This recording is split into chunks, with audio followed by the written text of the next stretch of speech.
ସେଥିପାଇଁ ମୁଁ ସାଙ୍ଗେ ସାଙ୍ଗେ ସ୍କୁଟି ବାହାର କରିକି ଚାଲିଲି ଦେଖିବା ପାଇଁ। କିନ୍ତୁ ଇଏ କଣ, ନଦୀରେ ପାଣି ନାହିଁ, ଶୁଖିଲା ପୁରା। ହଉ ଚାଲ। ଏବେ ଦେଖନ୍ତୁ ମୋ କଲେଜ, ଏଇ କଲେଜରେ ପଢିକି ମୁଁ ବଡ ହେଇଛି। ଇଏ ହଉଛି କେନାଲ, ଏଥିରେ ବହୁତ ପାଣି। ଆଉ ଟିକେ ପାଖକୁ ଦେଖିବାକୁ ଇଚ୍ଛା ହେଲା, ସେଥିପାଇଁ ମୁଁ ଆଉ ଟିକେ ପାଖକୁ ଗଲି। ଦେଖୁଛନ୍ତି ନା କେତେ ସୁନ୍ଦର।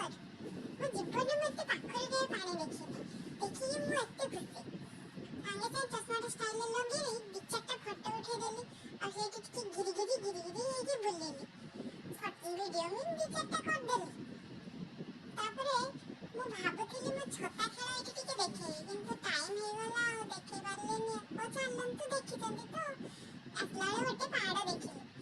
ମୋ ଭିଡ଼ିଓ ଯଦି ଭଲ ଲାଗିଥିବ